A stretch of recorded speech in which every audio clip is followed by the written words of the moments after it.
오늘은 부활주일입니다. 예수님 다시 사신 날을 기념하는 날이죠. 예수의 부활의 생명과 은혜가 우리의 심령 가정에 충만하시길 바랍니다. 예수 그리스도의 생애 가운데 초인간적인 것이 세 가지가 있는데 바로 하늘의 영광 보좌 버리시고 이 땅에 동정녀 탄생이죠.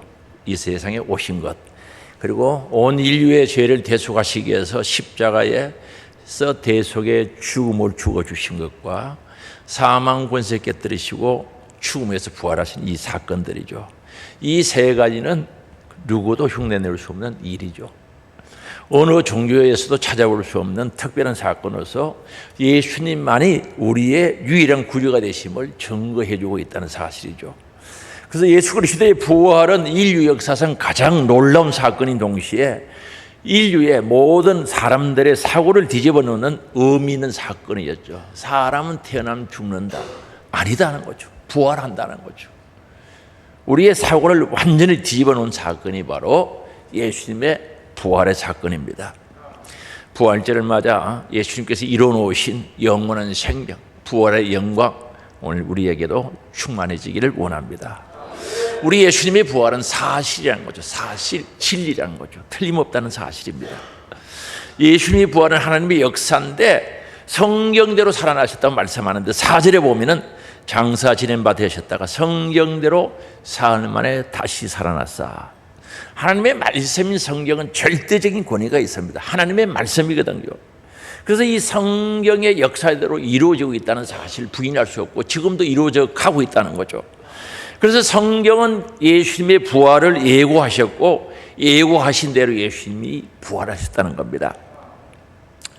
그래서 베드로가 오순절날 설교를 하는 내용이 이제 사도행전 2장에 나오는데 시편 16편 10절의 말씀을 들고 설교를 하셨어요. 바로 하나님의 법을 모르는, 하나님을 모르는 사람들이 예수님을 십자가에 못 박아 죽였다는 거죠. 근데 그것으로 끝난 게 아니다는 거죠. 십자가에 못 박아 죽였는데 그것으로 끝난 것이 아니다는 것을 분명히 알려주죠.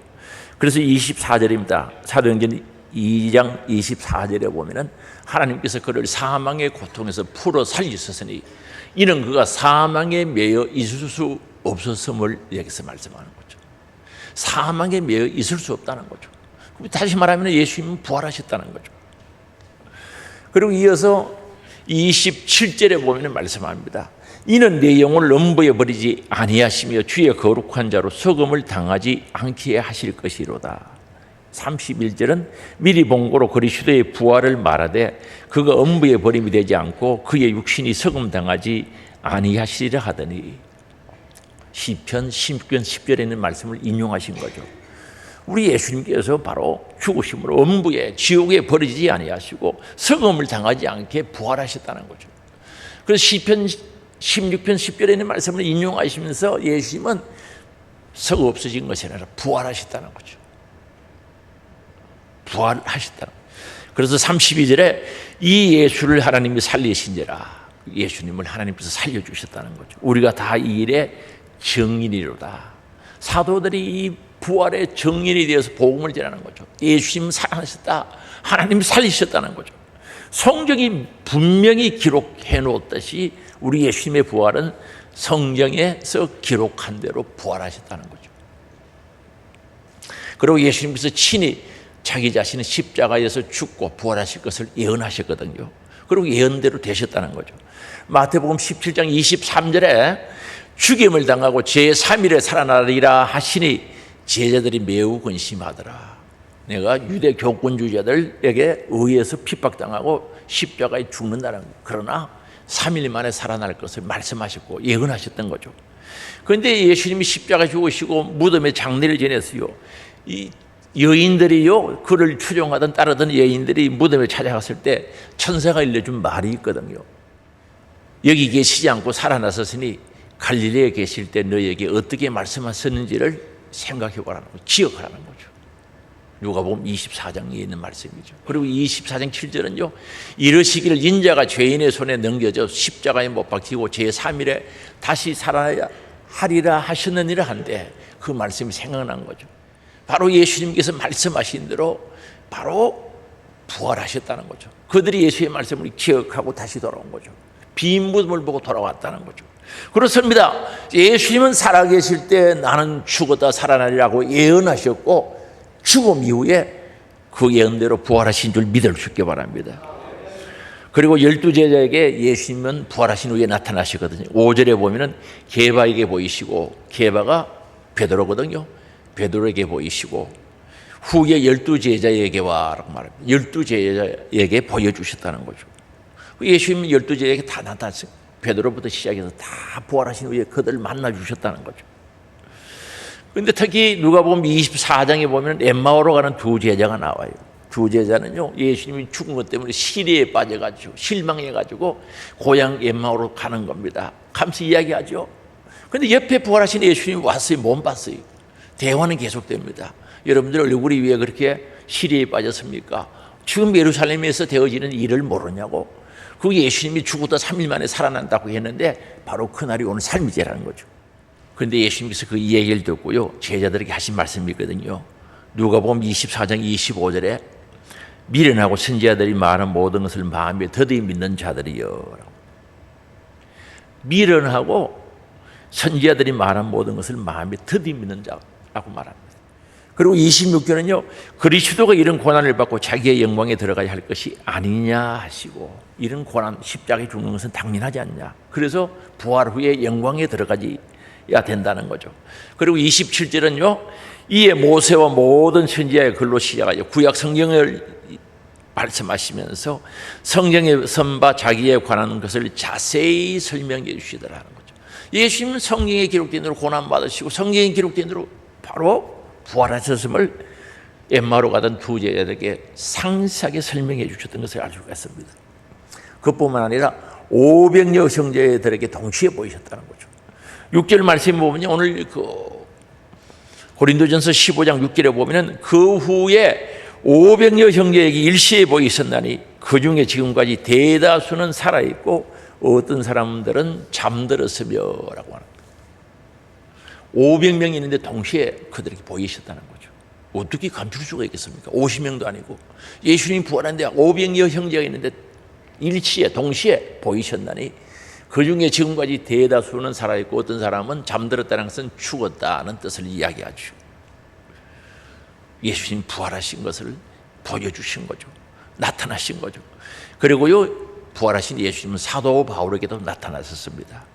사도 바울은 인간으로 오신, 사람으로 오신 예수님이 살아계실 때는 한 번도 만난 적이 없어요. 뵌 적이 없는데 예수님을 봤다는 거죠. 그래서 고린도전서 15장 8절 맨 나중에 만삭되지 못하여 난 자와 같은 내게도 보이셨다는 거죠. 사도 바울은 죄인 중에 괴수라고 그래서 자기가 죄진 게 많다는 거죠. 만삭되지 못했다는 것은 뭔가 부족하다는 거죠. 한 푼이 모자라는 부족한 난 자와 같은 내게도 부활하신 예수님을 만날 수 있는 기회를 주셨다는 거죠. 사도 바울이 예수 믿는 사람을 잡아서 옥에 가두려고 사도행전 9장에 보면요, 다맥서로 가다가 도상 길에서 갑자기 강력한 빛이 쫙 비쳤는데 거기서 거꾸러져 버린 거예요. 그래서 예수님을 만난 거죠. 그래서 예수님을 만나서 당신이 누굽니까? 라고 물어보니까 나는 너가 핍박하는 예수라고 이야기했어요. 깜짝 놀랐죠. 내가 무엇을 하리까? 우리 하나님께서 예수 그리스도를 통해서 사명을 주시죠. 다메섹 길 가다가 부활하신 예수를 만나고 사도 바울은 완전히 변화돼서 예수 믿는 사람 핍박하고 예수 믿는 사람 잡아 옥에 가두고 예수 믿는 사람들 죽이는 데 앞장섰던 그가 부활하신 예수를 만나고 하는데 완전히 180도로 달라져서 부활의 정인, 예수 그리스도의 정인이 되고 1차, 2차, 3차 전도 여행을 다니면서 복음의 정인의 삶을 살면서 성교의 일을 감당한 줄 믿을 수 있게 바랍니다. 무엇이 그렇게 중요합니까? 우리 예수님은 3일 만에 부활하셨고 제자들에게 나타나시고 많은 500여 형제들에게 나타나시고 사도 바울 같은 분에게도 나타나셔서 보여주신 그 예수님이 끝나버린 게 아니라 오늘도 우리들에게 나타나시고 오늘도 우리들에게 만나주시고 오늘도 우리들에게 은혜를 주시는 분인 줄 믿을 수 있게 바랍니다. 살아가신 예수님이라는 거죠. 우리 성도님들도 예수 그리스도를 만나고 체험하신 분들이 한두 분이 아니잖아요. 예수님을 만났다 말이다. 체험한다는 거죠. 지금도 이루어지고 있다는 거죠. 부활하신 예수님 지금도 살아 인격적으로 역사하고 계시는 줄 믿을 수 있게 바랍니다. 얼마나 감사합니까? 그뿐만 아니라 일반 역사에서도 바로 예수님에 대한 역사에 기록되어져 있거든요. 로마 역사를 보면요, 예수님이 죽은 로마 제국에서 실제로 실행되어졌던 거죠. 로마가 팔레스타인 지역을 지배하고 있을 때 일어났던 사건이지 않습니까? 역사적인 증거가 존재하고 있다는 거죠. 예수의 죽음에 대한 역사적 증거, 즉 가장 잘 알려진 것은 십자가의 형벌이 아니겠습니까? 성경의 기록에 따르면 로마 총독 빌라도가 지배하고 있을 때, 총독으로 있을 때 유대 지역에서 예루살렘에서 바로 십자가에 못 박혀 죽으신 분이 바로 예수거든요. 다시 말하면 예수님이 십자가에 못 박아 죽인 것은 로마 총독 빌라도죠. 그런데 여기에 관하여서 로마 역사, 서사시, 역사나 또는 뭐 이런 것들을 시적으로 표현한, 기록해 놓은 것을 가리키죠. 플라우스는 1세기 후반에 선 작품에서 이 사실에 대해서 언급하고 있다는 거죠. 그리고 로마 역사 서사시 역시 똑같습니다. 플리니우스라는 분은 2세기 초에 그의 편지에서 바로 예수님이 십자가에 못 박혀 돌아가신 사실에 대해서 역사적으로 언급하고 있는 거죠. 다시 말하면 로마 역사도 예수님의 십자가의 죽으심에 대해서 말씀하고 있다는 거죠. 그리고 유대 역사도 마찬가지입니다. 요세푸스는 유대인인데 역사가죠. 로마 제국 시대 때 유대사를 썼거든요. 유대인의 역사를 썼는데 거기에 보면요, 상세하게 기록한, 주관적으로 쓴 게 아니라 객관적으로 자료를 제공하면서 상세하게 썼는데 예수님의 존재, 예수님이 살고 있었던 그 지명, 그리스도인들의 수, 예수 믿는 사람들이 얼마나 되는지 수, 그리고 예수님의 십자가의 처형에 대한 기록들을 상세하게 객관적으로 기록하고 있다는 거죠. 다시 말하면 예수님이 십자가의 죽으심에 대해서, 부활하심에 대해서 바로 유대 역사도 그대로 기록하고 있다는 거죠. 그 유대 역사나 로마 역사나 성경 이유들이 밝혀주는 것은 예수님은 죽었다가 살아나셨다는 거죠. 그래서 가장 중요한 게 뭡니까? 그 살아나신 예수님이 오늘도 살아계셔서 오늘 저와 여러분을 만나주시고 그분은 인격적으로 우리와 함께 하시는 줄 믿을 수 있게 바랍니다. 예수님 살아계시다니까요. 저는 예수님 만나는 게 행복했어요. 너무 좋았어요. 지금도 그 생각을 하면요, 마음이 찌릿찌릿한 거예요. 그렇게 표현해야 될까요? 살아계시죠. 그래서 제자들에게 역사하셨던 그 예수님, 부활하신 예수님 만남으로 말미암아 그들의 삶의 변화를 보세요. 피하고 도망다니던 그들이 부활하신 예수님을 만나고 체험하고 난 뒤에는 하루에 3,000명 기도하는 회개 역사를 하면서 복음을 증거했고 그들의 삶이 완전히 뒤바뀐 사건을 우리가 알 수 있다는 거죠. 오늘도 살아계신 줄 아시기 바랍니다. 사모하는 자들에게 찾아오시고 사모하는 자들에게 찾아오시고 만나주시는 줄 믿을 수 있기 바랍니다. 그리고 우리 예수님 부활의 첫 열매가 되셨다고 말합니다. 그리스도께서 부활하셨다, 예수님이 부활하셨다는 증거를 듣고 그걸 믿지 않는 사람들이 있었어요. 뭘 그런 일이 있어? 죽은 사람이 뭐 살아나? 그런 얘기들을 한 사람들이 있었는데 12절이죠. 오늘 본문 말씀 12절에 보면은 그리스도께서 죽은 자 가운데서 다시 살아나셨다 전파되었거늘 너희 중에서 어떤 사람들은 어찌하여 죽은 자 가운데서 부활이 없다 하느냐. 고린도 교회 교인들 중에는 전부가 아니고 일부는요, 예수님이 부활했다고 하니까 부정하는 사람이 있었다는, 믿지 않는 사람들이 있었다는 거죠. 그런데 사도 바울은 그들에게 분명하게 말씀합니다. 죽은 자들이 부활이 없었다면 그리스도의 부활도 없었다고 13절에 말씀하시면서 반드시 틀림없이 부활은 있다.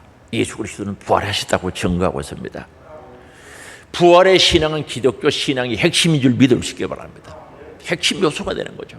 우리가 신앙 고백 예배 드릴 때 시작할 때 했는데 몸의 부활을 믿사오며, 그렇습니다. 우리 고백이 부활을 믿는다는 거죠. 그리고 부활 없는 기독교는 생각할 수 없습니다. 부활이 없으면 천국이 뭐 있습니까? 부활이 없는데 무슨 천국 지옥이 믿어집니까? 내 영혼의 띠가 믿어질 수 없거든요. 그래서 이 부활의 신앙 고백은 우리 기독교의 핵심 요소고, 또한 부활 없는 기독교는 생각할 수 없다는 사실이죠. 그래서 이 사도 바울이나 또는 많은 사도들이 복음을 전했는데 그걸 부활을 부정한다는 것은 복음 자체를 저버린 것과 동일하다는 거죠. 단적으로 말해서 복음 자체를 파괴시키는 것과 똑같다는 거죠. 부활을 믿지 않는 것은 복음을 믿지 않는, 전체를 믿지 않는 것과 동일하다는 거죠. 그래서 오늘 만약에 오늘 말씀 속에서 이야기하죠. 부활이 없다고 가정했을 경우에 어떤 일이 일어나는가? 부활이 없다고 가상했을 때 불행한 일들이 일어날 수밖에 없는데 거기에 대해서 말씀합니다. 만약에 부활이 없다면 사도들의 전도가 헛된 것이래요. 사도들이 열심히 전도했습니다. 예수 믿고 천국 가자고, 예수 다시 사셨다고 전도했어요. 그게 헛된 것이 되고 만다는 거죠. 그래서 오늘 14절이죠. 그리스도께서 만일 다시 살아나지 못하셨으면 우리가 전파하는 것도 헛것이요 전도하는 것도 헛것이래요. 너희 믿음도 헛것이며 라고 말합니다. 사도들이 전도한 전파한 복음도 헛것이 된다는 거죠. 부활이 없다면.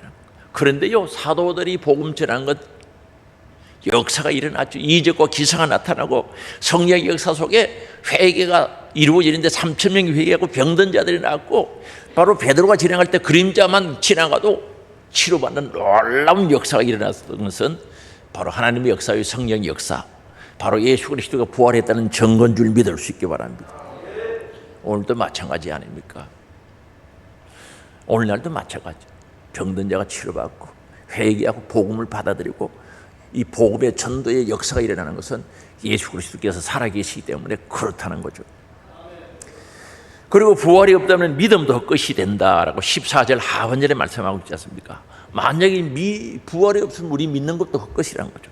한번 보세요. 예수를 믿으면 부활이 믿어져야죠. 십자가 죽으심도 믿고 부활도 믿고 다 믿어져야죠. 그런데 이 부활이 없는데 우리 믿음이 무슨 가치가 있겠어요? 부활이 없는 믿음은 천국을 못 믿는 믿음, 믿을 수 없는 믿음입니다. 천국과 지옥이 안 믿어지는 믿음, 내 영혼의 때가 믿어지지 않은 믿음이 될 수밖에 없는데 부활이 없으면 우리 믿음 다 헛것이라는 거죠. 그러나 오늘 우리의 믿음이 헛것이 아니죠. 오늘 우리 복음을 듣고 우리가 믿음을 가지고 있는데 이게 헛되지 않죠. 내 안에 살아 역사죠. 천국의 소망이 있죠. 분명하게 내 영혼의 때를 사모하면서 바라보고 살아갈 수 있는 것은 부활이 있다는 증거란 말입니다. 그리고 부활이 없으면 사도들이 하나님의 거짓 증인으로 발견된다고 말하는데 15절에 보면 말씀합니다. 또 우리가 하나님의 거짓 증인으로 발견되리니, 사도들이 복음을 전했는데 만약에 부활이 없다면 거짓말쟁이다 이 말입니다. 거짓 증인들이라는 거죠. 거짓말하는 사람들이라는 거죠. 계속해서 읽어보면 우리가 하나님이 그리스도를 다시 살리셨다고 증언하였습니다. 예수님을 하나님께서 다시 살렸다. 예수님 부활했다. 살아나지 않았으면, 부활하지 않았으면 그게 거짓말한 게 아니냐는 거죠. 그런데 사도들은 거짓말 하지 않았어요. 예수님 부활하셨다. 예수님 믿고 구원받고 천국 가자. 진짜란 말입니다. 진실하단 말입니다. 데살로니가전서 2장 3절과 4절에 보면 사도들이 복음 전할 때 어떻게 전했는지를 밝히고 있거든요. 그들이요, 능욕당하고 고난당하고 복음 전하다가요 고생해가면서 생명 위협을 느끼면서 복음을 전했는데 3절에 보면 이렇게 말합니다. 데살로니가전서 2장 3절에 우리의 구원은 간사함이라 부정에서 난 것이 아니래요. 간사하게 복음 전한 게 아니다는 거죠. 부정 잘못된 데서 전한 게 아니다는 거죠. 거기서 나온 게 아니라는 거죠. 진짜라는 거죠. 속임수를 하는 것도 아니라는 거죠. 전도하는데 속임수를 한 게 아니라는 거죠. 저거 살리게 하는 게 속임수를 하는 겁니까? 있는 그대로 하지. 그래서 4절입니다. 오직 하나님께 옳게 여기심을 입어 복음을 이탁받았으니, 하나님으로부터 인정받아서 복음을 전하라고 심부름한다는 거죠. 이탁받았으니 우리가 이와 같이 말하면 사람을 기쁘게 하려 함이 아니요 오직 우리의 마음을 감찰하시는 하나님을 기쁘시게 하기 위함이라는 거죠. 그럼 복음 증거하는 거, 설교하는 거 사람 기분 맞춰주려고 합니까? 그건 아니죠. 사람 기분 맞추려고 하는 게 아닙니다. 오늘 이 사도들이 전도했던 그 모든 전도의 내용은 하나님 주신 말씀 그대로 죄가 무엇인지 가르쳐주고 그 죄를 가지고 그냥 살면 지옥 간다. 그러므로 회개하고 예수 그리스도를 구주로 영접하라. 있는 그대로를 전달하는 거죠. 복음 그대로 전달했단 말입니다. 그래서 사람을 기쁘게 하려 함이 아니고 하나님의 뜻을 이루고 하나님의 마음을 기쁘시게 하려고 했다는 거죠. 왜요? 하나님은 우리의 마음을 감찰하시거든요. 오늘 우리 죄 짓고 숨긴다고 숨겨집니까? 그래서 죄를 이야기하고 회개하고 새롭게 되고 어렵게 되고 하나님의 사람이 되어 천국 가도록 하나님의 뜻을 이루기 위하여 하나님을 기쁘시게 하기 위하여 복음 전했다는 거죠. 저도요, 하나님 살아계시지 않고 부활하신 예수님이 계시지 않는다면 여러분 기분 맞춰주는 설교할 수 있어요. 그래서 자기가 원하는 설교 해줘봐요. 자기가 듣고 싶은 거 해줘봐요. 아멘 하면서 굉장히 좋아하지. 그런데 우리는 그렇지 않아요. 사도들은요, 거짓으로 증거한 게 아니라 진실로 정말 마음을 감싸신 하나님을 기쁘시게 해드리고 전했다는 거죠. 다시 말하면 예수 믿고 죄 사함 받고 천국 가는 길을 안내해 줬다는 거죠. 그래서 우리 복음은요, 절대 고난 없는 영광은 없다고 이야기하거든요. 여러분, 고난 없는 영광이 있습니까? 죽음 없는 부활이 있을 수 없거든요. 회개 없는 하나님 나라가 이루어지지 않거든요. 기도 없는 응답이 있을 수 없거든요. 그게 진리란 말입니다. 그래서 사도들은 있는 그대로 말씀 받은 대로 전했다는 거죠. 고린도후서 2장 17절도 마찬가지입니다. 우리는 수많은 사람들처럼 하나님의 말씀을 혼잡하게 하지 아니했다는 거죠. 많은 거짓 교사, 거짓 선지자들은 말씀을 혼잡하겠다는, 질서를 파괴시키겠다는 거죠. 하나님의 질서를 파괴시키겠다, 혼잡하게 복음을 전하는 거죠. 기도도 안 해도 응답받는다, 회개하지 않아도 천국 간다, 혼잡하게 전하는 거죠. 질서를 파괴하는 거죠. 기도 없이 응답받으면 얼마나 좋겠어요. 그렇죠? 회개 없이요 천국이 이루어지면 얼마나 좋겠습니까? 그런 거 없는 거죠. 그래서 수많은 사람들처럼 하나님의 말씀을 혼잡하게 질서 파괴하지 않고 오직 순전함으로, 순수하고 깨끗함으로 하나님께 받은 것 같이 하나님께 받은 것 그대로를 그리스도 안에서 말했다는 거죠. 이 사도들이 그렇게 복음 전한 거예요. 왜요? 예수 그리스도께서 부활하시기 때문에, 부활하신 예수님이 오늘도 우리와 함께 하시기 때문에 그렇게 전했다는 거죠. 거짓으로 전하지 않았다는 겁니다. 거짓으로 전하지 않았어요.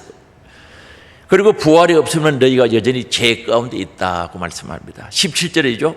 그리스도께서 다시 살아나신 일이 없으면 너희 믿음도 헛되고 너희가 여전히 죄 가운데 있을 것이요 라합니다. 그리고 예수님이 죽었다가 부활하셨어요. 우리 죄와 흠을 사하여 주시기 위해서 우리 죄짐을 지고 십자가에 죽으시고 부활하셨거든요. 그 부활이 없는데 십자가의 죄사함의 효력이 있겠냐는 거죠. 만약에 예수님이 부활하시지 않았다면 우리의 죄사함 받을 길도 없다는 거죠. 십자가에서 죽으신 그 죽음은 헛것이라는 거죠.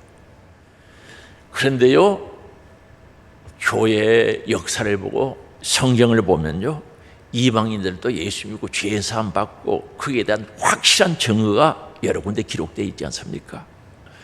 사도행전 10장 43절에 보면 고넬료 가정에 부흥회가 이루어지죠. 고넬료는 백부장입니다. 백부장이 로마 사람, 이방인이었습니다. 그러나 그는 신앙심이 커서 경건하게 살았고 구제와 기도를 많이 했고 하늘에 상달되었다 그랬거든요. 그래서 하나님께서 베드로 사도를 가정에 모셔다가 부흥회 말씀 듣도록 했는데 그 내용이 10장 43절입니다. 그에 대하여 모든 선지자도 증언하되 그를 믿는 사람들이 다 그의 이름을 힘입어, 예수의 이름을 힘입어 죄 사함을 받는다 하였느니라. 예수 이름 힘입어 회개할 때 그들이 죄 사함 받았다는 거죠.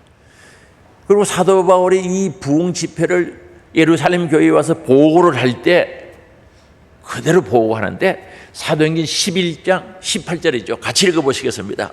그들이 이 말을 듣고 잠잠하여 하나님께 영광을 돌려 이르되 그러면 하나님께서 이방인에게도 생명을 얻는 회개를 주셨다 하니라. 생명을 얻는 회개를 이방인으로 주셨다는 거죠. 예수님이 부활이 없으면 우리가 여전히 죄 가운데 있을 수밖에 없는데 이방인들이 회개하고 생명 얻는 회개가 이루어지고 하는 것 보면 예수님이 살아계시다는 증거죠. 그들이 복음을 믿자마자 하나님께서 사죄의 정표를 주셨다는 거죠. 죄 사함의 은혜를 그들에게 베풀어 주셨던 거죠. 그래서 오늘 우리 신자라고 했을 때 내가 예수 믿고 복음을 믿고 받아들이고 회개하고 기도했을 때 죄 사함의 은혜가 이미 임했고 오늘 우리 죄 사함 받은 확신 속에서 하나님을 아빠 아버지를 부르면서 천국의 소망을 가질 수 있도록 은혜를 베풀어 주신 거죠. 그래서 우리 주님이 부활하셨다는 것은 죄 사함의 혈육이 발생하게 됐다는 증거라고 우리들에게 말씀하고 있습니다. 그럼 부활이 없으면요 그리스도 안에서 죽은 자도 망한다고 말씀하고 있거든요. 18절이죠. 그리스도 안에서 잠자는 자도 망하였으리라. 이 무슨 뜻입니까? 예수 믿고 부활의 소망을 가지고 이제 세상을 떠났어요. 돌아가셨단 말입니다. 만약에 부활이 없으면 그것을 망하지 않았냐? 그 뜻이죠. 망할 수밖에 없지 않느냐는 거죠. 내가 예수 믿고 분명히 부활하고 천국 소망 가지고 죽었는데 그게 없으면 다 헛된 것이 아니냐, 망한 것이 될 수밖에 없다는 것을 이야기합니다. 그러나 아무도 망한 적 없죠. 예수 믿고 구원의 확신 속에 이 세상을 떠난 사람들은 잠잔다고 비교하고 있는 것은 다시 일어날 소망이 있다는 거죠. 부활의 소망이 있는 줄 믿을 수 있기 바랍니다. 그래서 이 부활이 없으면 전부 안 맞는 거예요. 교회가 존속될 수 없고 내가 하나님 앞에 설 수 없고 구원의 확신과 천국의 소망과 내 영혼의 때를 바라보면 살 수 없는 것이 부활이 없을 때 그렇다는 거죠. 그렇다면 내 안에 살아계신 예수님이 계시고 그분과 교제하고 그분과 정말 하나 되어서 예배를 드리고 하늘의 소망, 천국의 소망 가지고 내 영혼의 때를 바라보고 살 수 있다는 것은 예수 그리스도가 부활했다는 증거인 줄 아시기 바랍니다. 예수님 십자가에서 죽으시고 다시 부활하신 줄 믿을 수 있기 바랍니다. 3일 만에 부활하셨다는 것, 사망의 권세, 죽음의 권세를 무너뜨리고 부활하셨다는 증거가 내 안에도 차고 넘친다는 거죠. 그래서 로마서 8장 11절에 성령님이 예수님을 살리셨다고 말씀하는데 로마서 8장 11절을 같이 읽어보시겠습니다. 예수를 죽은 자 가운데서 살리신 이의 영이 너희 안에 거하시면 그리스도 예수를 죽은 자 가운데서 살리신 이가 너희 안에 거하시는 그의 영으로 말미암아 너희 죽을 몸도 살리시리라. 우리 예수님 살리신 분이 영이래요. 성령. 그 성령이 원 안에 거하시면 우리도 죽을 몸을 살게 해주신다, 살게 해주신다는 거죠. 성령이 그렇게 해주신다는 거죠. 그러면 오늘 우리 거듭난 자들 속에 성령이 계시지 않습니까? 성령님은요 예수님에 대해서 가장 잘 알고 있거든요. 동정녀 마리아에게서 나실 때 뭐로? 성령으로 나셨죠. 그리고 세례받을 때 성령이 역사하시고 예수님에 대해서 가장 잘 아시고 잘 알고 계시는 분이 성령 하나님이시거든요. 그분이 예수님을 부활하게 하셨다는 것, 살렸었다는 거죠. 그분의 영이 내 안에 있으니 부활의 증인이 되어 주신다는 거죠. 죽었다가 다시 사신 예수 그리스도로 틀림없다고 성령님이 내 안에서 증인이 되어 주신다는 거죠. 그래서 나는 그 예수님을 믿을 수밖에 없는 것이고 예수님 부활하셨다는 사실을 확신하고 믿음으로 살 수 있는 것은 성령님이 증인이 되어 주셨다는 거죠. 얼마나 감사합니까? 그리고요 우리가 그리스도 안에서 바라는 것이 이 세상뿐이면은요 우리는 사람들 중에 불쌍한 사람이래요. 오늘 19절에 말씀하는데 만일 그리스도 안에서 우리가 바라는 것이 다만 이 세상의 삶뿐이면 모든 사람 가운데서 우리가 더욱 불쌍한 자인이라. 오늘 예배드리러 왔어요. 예수를 믿어요. 이 세상에 그 가지려고 이 세상에 그걸 소유하려고 그렇게 예수를 믿는다면 세상의 사람들 중에 가장 불쌍한 사람이라는 거죠. 오늘 우리는 예수 그리스도를 믿는 궁극적인 목적이 뭡니까? 베드로전서 1장 9절에 보면 믿음의 결국은 영혼 구원함을 받으라 그랬어요. 곧 영혼 구원이라 그랬어요. 천국 가기 위해서 예수 믿는다고 그랬어요. 우리 믿음의 결국은 천국이거든요. 내 영혼의 때 영원한 하나님 나라에서 주님과 함께 사는 것이 우리의 목표죠. 목적이죠. 이 세상의 것들 때문에 우리가 신앙생활을 안 했다는 거죠. 영원한 영혼의 때가 있고 부활의 때 그때가 있기 때문에 신앙생활을 하는 것이다 라고 분명히 말씀합니다. 그래서 오늘 20절 말씀에 분명히 밝히는 것은 우리 예수님은 죽은 자 가운데서 다시 살아나서 잠자는 자들, 죽은 자들에게 부활의 첫 열매가 되셨다는 거죠. 그 첫 열매가 아주 중요하지 않습니까? 유대인들은 첫 열매를 하나님의 것으로 알고 하나님께 드리죠. 이게 농사와 하나님과의 관계 속에서 첫 열매를 드리고 아주 신앙적인 의미를 갖게 되고, 첫 열매라고 했을 때 그 다음 열매가 달린다는 거죠. 사과나무를 심었어요. 첫 열매가 하나 달렸어요. 그 다음에 계속 사과가 달리게 돼 있어요. 그래서 여기서 첫 열매로 비유한 것은 바로 우리도 둘째, 셋째, 넷째 쭉 예수 그리스도와 같은 부활의 열매가 맺히게 된다는 거죠. 다시 말하면 부활의 소망을 가지고 부활의 영광을 보게 된다는 사실을 분명히 여기서 밝히고 있는 거죠. 예수님은 첫 열매, 우리는 그 다음 열매가 된다는 거죠. 예수님처럼 부활한다는 거죠. 신령한 몸으로 부활할 줄 믿을 수 있게 바랍니다. 뼈와 살을 보라는 거죠. 만져보라는 거죠. 그리고 음식을 잡수시면서, 그러나 시간과 공간을 초월한 신령한 몸, 부활의 몸, 그런 몸으로 우리도 부활의 영광이 온다는 사실을 분명히 말씀합니다. 그래서 오늘 우리 그리스도인들은 내가 예수 믿는다는 그 고백 속에는 부활의 신앙이 있어야 되는 거예요. 부활의 신앙이 있어야 돼요. 다시 산다는 몸의 부활의 신앙을 가지고 부활의 소망을 가져야 된다는 거죠. 그래서 오늘 부활의 신앙을 가진 자는 어떻게 살아야 되는가 한번 물어봐야 되겠습니다. 사랑하는 성도 여러분, 부활의 신앙 가지고 있습니까? 부활의 소망이 있습니까? 그렇다면 사는 방법이 달라야 된다는 거죠. 고린도전서 15장에 여러 가지를 말씀하는데 몇 가지만 말씀드리면요, 승리하는 삶을 살아가야 된다는 거죠. 57절이죠. 우리 주 예수 그리스도를 말미암아 우리에게 승리를 주시는 하나님께 감사하노니. 바로 예수 그리스도를 통해서 우리에게 승리할 수 있도록 주신다는 거죠. 이기게 해주신다는 거죠. 이긴다는 것은 굉장히 중요하죠. 소아시아 일곱 교회 요한계시록 2장 3장에 보낸 편지에 보면 교회마다 이기는 자가 되라 그랬어요. 지면 이긴 자의 종이 되거든요. 죄에게 지면 죄의 종이 되고, 세상에 지면 세상의 종이 되고, 마귀에게 지면 마귀의 종이 되는 겁니다. 그래서 우리는 이겨야 되죠. 그래서 주 예수 그리스도로 말미암아 우리에게 승리를 주신 하나님, 할렐루야. 그래서 세상을 이기고 죄를 이기고 마귀 사탄 귀신을 이기고 나 자신을 이기는 힘은 하나님께서 주셔야 된다는 거죠. 그 하나님으로부터 받아야 된다는 거죠. 그러면 오늘 이기는데 중요한 게 뭔가? 무엇을 이기는가? 55절에 보면 말씀하거든요.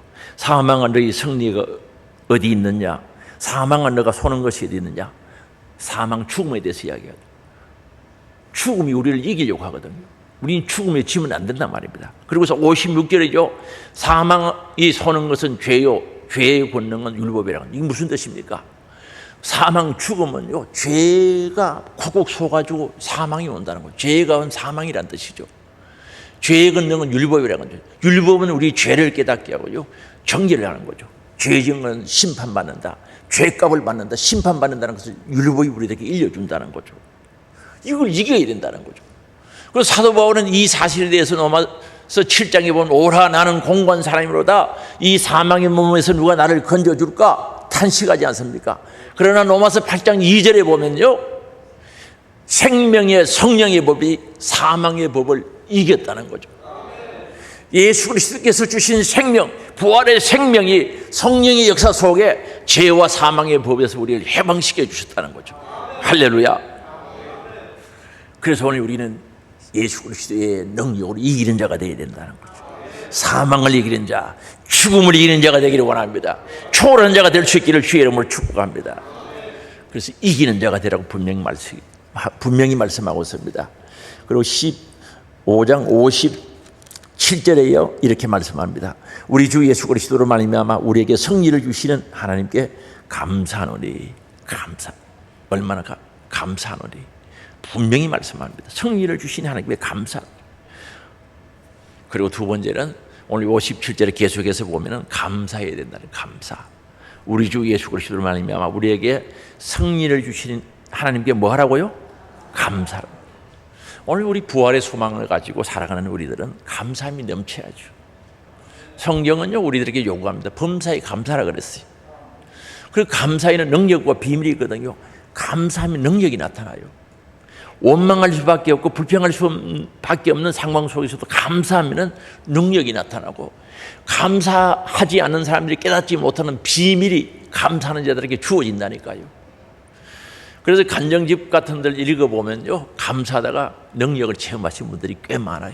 어떤 분이 암병에 걸렸는데 감사했다는 거 아닙니까? 아침에도 감사, 저녁에도 감사, 그러면서 몸을 질질 끌고 전도를 했는데 어느 날 암병이 싹 사라져 버렸다는 거죠. 감사의 능력인 줄 아시기 바랍니다. 그런 비밀을 깨달은 거죠. 아, 감사하니까 능력이 나타나구나 깨닫게 된 거죠. 오늘 우리 부활의 소망 가지고 부활의 믿음으로 사는 사람들은요, 감사해야 됩니다.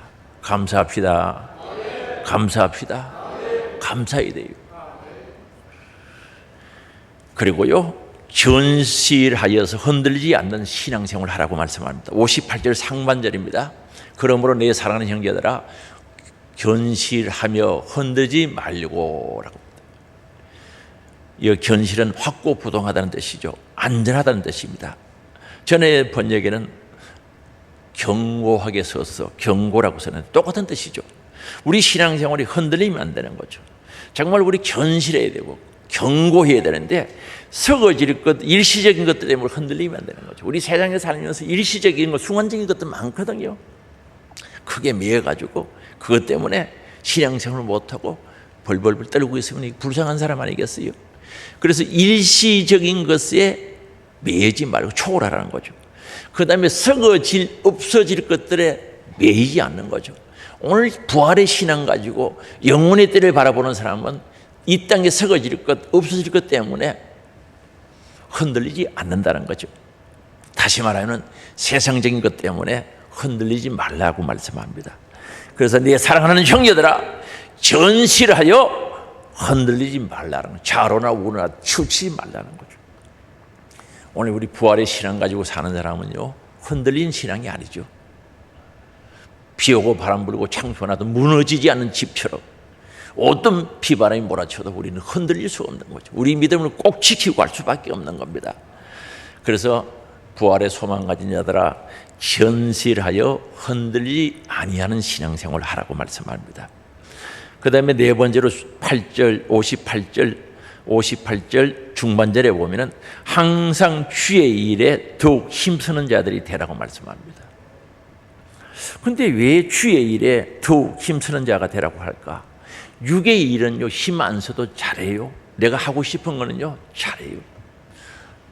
잠이 서슬 와도 텔레비전 보고 싶으면 억지로라도 보는 거예요. 눈 이리 감아가면서 보는 거예요. 그래서 자다가 졸다가도 막 텔레비전 막 보거든요. 맞죠? 맞다 그래야지. 내가 하고 싶으면 한다니까요. 내가 하고 싶으면. 육적인 일은 내가 하고 싶으면 무슨 수를 써도 하는 거죠. 저 백화점 앞에 옷 예쁜 거 딱 입고 있으면은 저걸 사야 되겠다 싶으면은 무슨 수를 써가도 산다니까. 어떻게 해도 산다니까. 물론 특별한 가정은 있을 수 있겠습니다만 대다수의 사람들은 마음만 먹으면 다 하는 거예요. 유기하고 싶으면 다 한다니까요. 그런데 신앙의 일, 영적인 일은요, 힘 안 쓰면 안 돼요. 잠 오는 거요, 잘 자요. 저거 보편적인 이야기를 하는데 자고 싶으면 자요. 먹고 싶으면 찾아 먹어요. 그런데 영적인 일은요, 하나님의 일은 힘 안 쓰면 안 해요. 예배 드리는 거 힘써야 나와요. 오늘 힘써서 나왔죠? 기도하는 거요, 힘 안 쓰면 기도 못 해요. 기도가요, 성령의 역사 속에 잘 될 때는요, 시간도 금방 가고 진짜 신나요. 하기 싫을 때, 힘들 때 하면요, 제가 공사장에 짐통 접었거든요. 옛날에 집 지을 때 뒤에 모래 자갈 지고 공사장에 올라가면 그거 지우면 진짜 힘들어요. 걸어 다녀도 힘드는데 그거 지고요, 2층, 3층에 올라가 봐요. 나 11층까지 올라가 봤는데 진짜 힘들거든요. 그보다 기도가 더 힘들 때 있다니까. 기도 힘써야 돼요. 전도도 힘써야 돼요. 전도가 저절로 잠 오듯이 되면 얼마나 좋겠습니까? 전도가 밥 먹듯이 되면 얼마나 좋겠습니까? 전도 힘써야 되는 줄 아시기 바랍니다. 성가대원도 일러 보소. 일러 보고 아멘 하고 그래야지. 전도 힘써야 됩니다.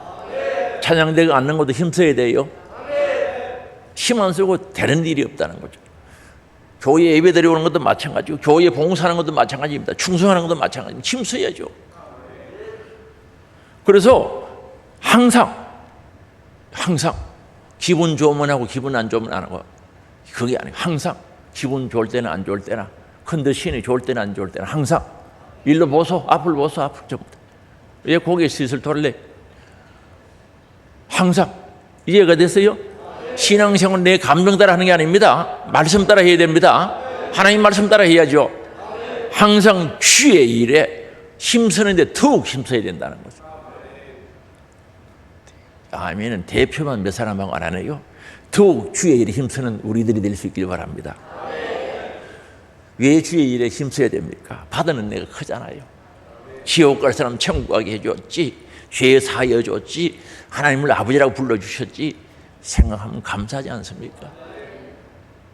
어떤 사람은 밤에 화장실 가려고 일어나다가 예수님 생각하면 좋아가지고 감사합니다. 그런데요, 베풀어 주신 은혜가 크잖아요. 그리고 우리 성도들이 해야 할 마땅한 의무입니다. 성경 보세요. 우리가 마땅히 해야 될 의무, 책임감을 가지고 해야 될 의무라는 거죠. 그렇지만 주의 일에 더욱 힘쓸 때 하늘의 상급이 따르는 줄 믿을 수 있기 바랍니다. 그래서 이 부활의 신앙을 가진 자는요, 주의 일에 더욱 힘써요. 그렇죠? 좀 더 했으면 좋겠는데, 누가 보면 17장에 있는 종의 자세가 나오는 거죠. 더 많이 하지 못해서 죄송합니다. 무익한 종입니다. 할 일을 했을 뿐입니다. 그게 종의 자세고 부활의 신앙을 가진 자의 삶의 모습인 줄 아시기 바랍니다. 더 열심히 하지 못해서 죄송합니다. 부족합니다. 그게 나와야죠. 아유, 이만하면 됐다. 간도 크제? 뭘 이만하면 됐어? 우리는 겸손하게 주의 일에 힘써야 됩니다. 그러나 중요한 게 있지 않습니까? 여러분, 부활의 믿음이 있습니까? 부활의 소망이 있습니까? 이 많은 천국의 소망이 있느냐는 거죠. 천국의 소망이 없으면 예수요, 믿어도요, 절대 충성하지 않습니다. 내 영혼의 때를 위해서 하나님의 나라에 적응 못하죠. 하늘의 보화를 사라고 했는데 못 샀습니다. 아까워서 못하는 거죠. 운명이 부도날 걸 알아보세요. 누가 거기 적응하겠어? 있는 것까지 찾아오지. 천국이 안 믿어지는데 무슨 내 영혼의 때를 위해서 하늘의 보화를 샀습니까? 그래서 이 부활의 믿음을 가지고, 부활의 소망을 가지고 사는 사람은 절대 흔들릴 수가 없어요. 이게 확실하다면 흔들릴 수가 없고요, 내 영혼의 때를 위해 살아갈 수밖에 없지 않습니까? 우리 육신의 때는 7, 80이죠. 그러나 내 영혼의 때는 영원한 시간이 펼쳐진단 말입니다. 이 영혼이 얼마나 긴가 끝이 없죠. 여기 영일대 해수욕장에 모래알을요 1년에 하나씩 드러내도 세월이 흐르면 결국 없어집니다. 그게 영혼이 아닙니다. 그렇죠? 영일대 해수욕장에 모래알이 아무리 많아도 1년에 하나씩 드러내도 세월이 흐르면 없어질 거 아닙니까? 그게 영혼이 아니다. 끝이 없는 거죠. 하나님 나라에서 내 영혼의 때에 살 것이 믿어진다면 우리는 주의 일에 항상 더 힘쓸 수밖에 없지 않습니까? 그래서 58절 하반절이죠. 너희 수고가 주 안에서 헛되지 않는 줄 알미라. 오늘 우리 주를 위한 수고, 너희의 수고가 주님 안에서, 주님 바깥에 아닙니다. 주님 안에서 하는 모든 수고가 헛되지 않는 줄 안다는 거죠. 절대 헛되지 않습니다. 하나님 살아계십니다. 예수님 부활하셔서 오늘도 살아계십니다. 오늘 우리가 주님 안에서 하는 수고들이 결코 헛되지 않고 분명히 우리들에게 상급으로 영광으로 주어지는 줄 믿을 수 있기 바랍니다. 그래서 이 부활의 신앙 가지고 부활의 소망을 가진 자는 내 영혼의 때를 바라보는 거예요. 한번 보세요. 어린아이가 이 어머니 뱃속에서 한 10달 정도 있다가 이 세상에 태어나지 않습니까? 엄마 뱃속에서 그 요즘 보면은 잘 먹이려고 음식도 좋은 거 먹고 뭐 대학 교육이라 그러나 태교 교육이라 그러나, 아이고 난 그 책값 보고 놀래버렸네. 이건 무슨 책이고 그러니까 대학 교육식 책인데 몇백만 원씩 하더만, 몇백만 원, 수백만 원씩 하더만. 나 깜짝 놀랐어요. 왜요? 이 땅에 태어났을 때 건강하라고, 지혜롭게 태어나라고 투자하지 않습니까? 음식도 먹고 싶은 거 마음대로 안 먹더라고요. 아무것도 안 먹더라고요.